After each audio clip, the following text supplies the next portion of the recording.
జై శ్రీరామ్. సనాతన ధర్మంకి అందరికీ కూడా స్వాగతము. ఈరోజు శ్రీమద్ రామాయణము బాలకాండలోని 23వ చెప్పుకుందాము. దానికంటే ముందుగా ఈ రామాయణం వినే అందరూ కూడా ఈ వీడియోని లైక్ చేయడమే కాకుండా ఈ ఛానల్ ఇంకా సబ్స్క్రైబ్ చేయకపోతే సబ్స్క్రైబ్ కూడా చేసుకోండి. అలాగే ఈ వీడియోని మీ బంధుమిత్రులందరికీ కూడా షేర్ చేయండి. ఇక రామాయణ కథా ప్రారంభం చేసుకుందాము. ఓం శ్రీ మహాగణాధిపతయే నమః. శ్రీ మహాసరస్వతే నమః. శ్రీ గురుభ్యో నమః. హరి ఓం. ఓం శుక్లాంబరధరం విష్ణుం శశివర్ణం చతుర్భుజం ప్రసన్నవదనం ధ్యాయేత్ సర్వవిఘ్నోపశాంతయే. అగజానన పద్మార్కం గజాననమహర్నిశం అనేకదం తం భక్తానాం ఏకదంతం ఉపాస్మహే. వక్రతుण्ड महाकाय कोटिसूर्यसमप्रभा निर्विघ्नं कुरु मे देव सर्वकार्येषु सर्वदा.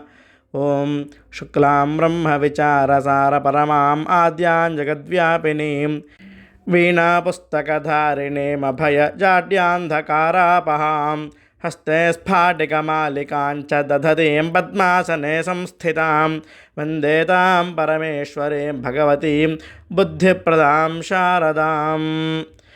शरदिन्दुसमाकारे परब्रह्मस्वरूपिणी वासरापेठनिलये सरस्वती नमोऽस्तुते. या कुन्देन्दुतुषारहारधवला या शुभ्रवस्त्रावृता या वीणावरदण्डमण्डितकरा या श्वेतपद्मासना या ब्रह्माच्युतशङ्करप्रभृतिभिर्देवैः सदा पूजिता सा मां पातु सरस्वती भगवती निःशेषजाड्यापहा. कूजन्तं राम रामेति मधुरं मधुराक्षरम् आरुह्य कविताशाखां वन्दे वाल्मीकिकोकिलं. गोष्पदेकदवाराशं मशकीकृतराक्षसं रामायण महामालारत्नं वन्दे अनिलात्मजं. मनोजवं मारुततुल्यवेगं जितेन्द्रियं बुद्धिमतां वरिष्ठं वातात्मजं वानरयोधमुख्यं श्रीरामदूतं शिरसा नमामि. बुद्धिर्बलं यशोधैर्यं निर्भयत्वमरोगताम् अजाड्यं वाक्पटुत्वं च हनुमत्स्मरणा भवेत्. वैदेही सहितं सुरद्रुमतले हैमे महामण्डपे मध्ये पुष्पकमासने मणिमये वीरासने सुस्थितम्. अग्रे वाचयति प्रभञ्जनसुते तत्त्वं मुनिभ्यः परं व्याख्यातं भरतादिभिः परिवृतं रामं भजे श्यामलं. नमोऽस्तु रामाय सलक्ष्मणाय देव्यै च तस्यै जनकात्मजायै. नमोऽस्तु रुद्रेन्द्रयमानिलेभ्यो नमोऽस्तु चन्द्रार्कमरुद्गणेभ्यः. ఓం శ్రీ గురుభ్యో నమః. హరి ఓం. యాగ సంరక్షణ కోసం విశ్వామిత్రుని వెంట వెళ్ళిన రామలక్ష్మణులిద్దరూ కూడా సరయూ నదీ తీరంలో దర్భచాపలపై పడుకున్నారుట. మరునాడు సూర్యోదయం కాబోతోందిట. సూర్యోదయానికి ముందే నిద్రలేచిన విశ్వామిత్రుడు రామలక్ష్మణులని ఈ విధంగా నిద్రలేపుతున్నారట. ఇక్కడ అవసరం ఉంది కాబట్టి ఆ శ్లోకం కూడా ఉటంకిస్తున్నాను. ఈ శ్లోకము అందరికీ కూడా సాధారణంగా శ్రీ వెంకటేశ్వర స్వామి వారి సుప్రభాతంలో మొదటి శ్లోకంగానే తెలుసు. ఆ శ్లోకం మూలము వాల్మీకి రామాయణంలో ఉందని అతి కొద్ది మందికి మాత్రమే తెలుసు. అందుకే ఈ శ్లోకము ఇక్కడ యథాతథంగా చెబుతున్నాను.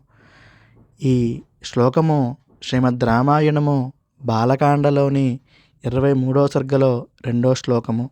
ఎవరైనా వెళ్ళి చూడాలనుకుంటే చూడొచ్చు, గమనించవచ్చు. ఇక కథలోకి వెడదాము. ఓం కౌసల్యా సుప్రజా రామపూర్వా సంధ్యా ప్రవర్తతే ఉత్తిష్ఠ నరశార్దూల కర్తవ్యం దైవమాన్నికం అంటూ ఈ విధంగా శ్రీరాముడిని విశ్వామిత్రుడు నిద్రలేపారట. దీని అర్థము ఎంతో అద్భుతంగా ఉంటుంది. కౌసల్య గర్భవాసాన జన్మించిన ఉత్తమపుత్రుడవైన ఓ రామా, ప్రాతకాల సంధ్యకు సమయం ఆసన్నమయ్యింది. ఓ రామ, నిద్రలే. ప్రాతకాల కృత్యములు, సంధ్యావందనాది కార్యక్రమములు నీవు చేయవలసి ఉంది అని నిద్రలేపుతున్నారట విశ్వామిత్రుడు రాముడిని. ఇక విశ్వామిత్రుని మాటలు విన్న రామలక్ష్మణులు వెంటనే నిద్రలేచారట. నిద్రలేచి కాలకృత్యములు తీర్చుకొని స్నానము, సంధ్యావందనము ఆచరించారుట. ఆచరించి సూర్యునికి అర్ఘ్యములు కూడా ఇచ్చారుట. తరువాత గాయత్రీ మంత్రాన్ని పఠించారుట. తరువాత ముగ్గురు కూడా వారి ప్రయాణాన్ని కొనసాగిస్తున్నారట. వారు సరయూ నది గంగానదిలో కలిసే సంగమ స్థానానికి చేరుకున్నారట. ఆ ప్రదేశంలో ఉన్న పురాతనమైన ముని ఆశ్రమాలను చూశారట.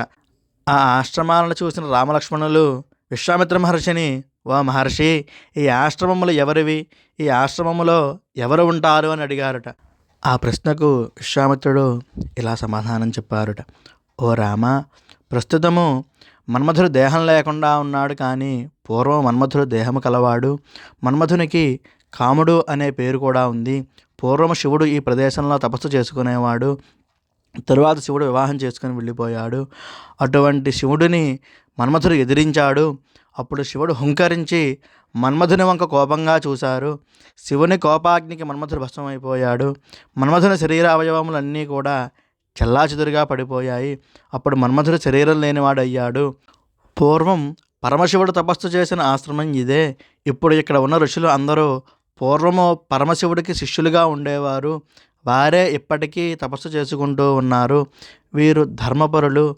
వీరికి పాపం అంటే ఏమిటో తెలియదు. మనము ఈ రాత్రికి ఇక్కడే ఉండి రేపు ఉదయము మన ప్రయాణాన్ని కొనసాగిద్దాము. మనం ఇప్పుడు స్నానము సంధ్య ఆచరించి శుచులై ఈ ఆశ్రమంలోకి ప్రవేశిద్దాము అని విశ్వామిత్రుడు చెప్పారట. వారు ఆ ప్రకారంగా మాట్లాడుకుంటూ ఉండగా ఆ ఆశ్రమంలో ఉన్న ఋషులు వీరి రాకను చూసి ఎంతో ఆనందించారుట. రామలక్ష్మణులను విశ్వామిత్రుడిని కూడా సాదరంగా ఆహ్వానించి సత్కరించారుట. ఆ తరువాత ఆ ఋషులు సాయం సంధ్యా సమయంలో చేయవలసిన సంధ్యావందనము, గాయత్రి జపము కార్యములన్నీ కూడా ఏకాగ్ర చిత్తంతో చేశారుట. ఆ రాత్రికి విశ్వామిత్రుడు రామలక్ష్మణులు ఆ ఆశ్రమంలోనే నిద్రించారుట.